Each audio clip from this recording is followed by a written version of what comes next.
Fox News really has got to stop doing this, you know. Just caught a little bit of the talking heads, and the first thing they talked about was Andreas Lubitz. And the title of their little spiel, Motive for Murder. So now they say they found a second torn up note from another doctor that said he was unfit for flight on the day of the event. His ex-girlfriend is coming out now saying, oh yeah, he used to have nightmares. Oh yeah, he said that one day he'll do something that the whole world will never forget him. How much do you think she's going to be getting paid by these trash magazines for interviews? You know, it's just really disgusting that Fox News keeps talking about this when they really don't know what they're talking about. You know, I'm waiting to hear back, and I sent an email to the International Civil Aviation Organization.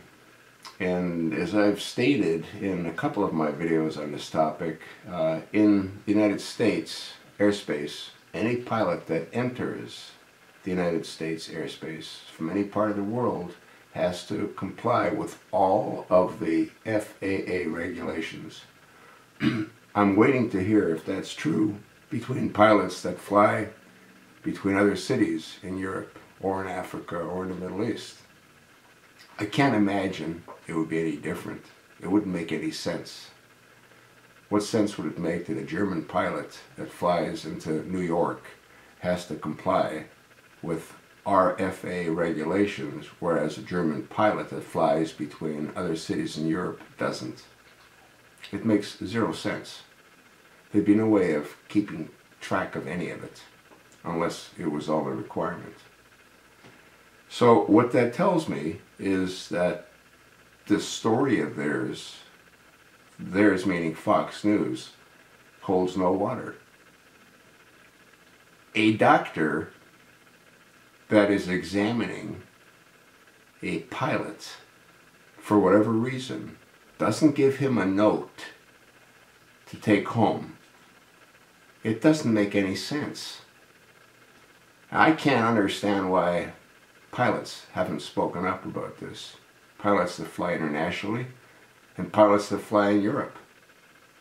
They know what they're expected and required to do. And for Fox News to keep beating on this, as I said earlier, I gotta believe that what they're saying and what they're discussing is gonna end up causing Lufthansa to go bankrupt. The lawsuits against them are gonna be massive for not having been aware of the dangers of one of their pilots. They said that he did this in part because he knew he was going to lose his pilot's license. How insane is that? How many pilots do you think lose their pilot's license? You know, one of the things you may or may not be aware of, in the United States, a pilot has his driver's license connected to his pilot's license. And the reason that they did that is there were a number of incidences where pilots had DUIs to the point that they lost their privileges to drive. Yet they were still flying. In one case that I recall, a pilot in Montreal, Canada, his wife drove him to the airport in a Rolls Royce. Once he arrived at the airport, he would get in and pilot a 747 to Europe. Now here you've got someone that the government doesn't trust to drive because of a drinking problem, and yet he's piloting an aircraft with hundreds of people on board. When I think it was 60 Minutes, did an investigation into it, and then they realized that we got a problem. And they found, I can't recall specifically, it might have been 30, it might have been 60 pilots across the United States that had lost their driving privileges but were still flying aircraft. So what the government did was they would tie your driver's license to your pilot's license.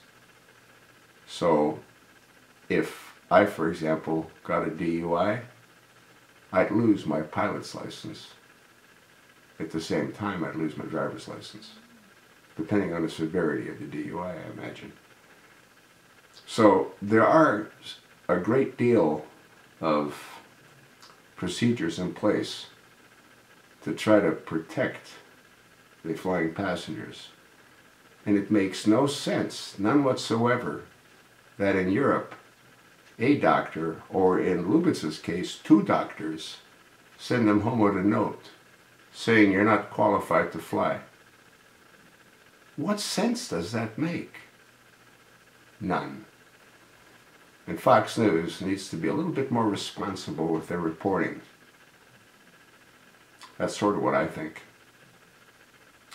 I'll update you on information that I receive from the International Civil Aviation Organization. If I don't hear from them coming this Monday or Tuesday of next week, I'll reach out to them again. I will get an answer, and I will let my viewers know. And I hope we've got some pilots that fly internationally, that fly domestically, that are transport pilots in Europe, that'll let me know what they know. Thanks for listening.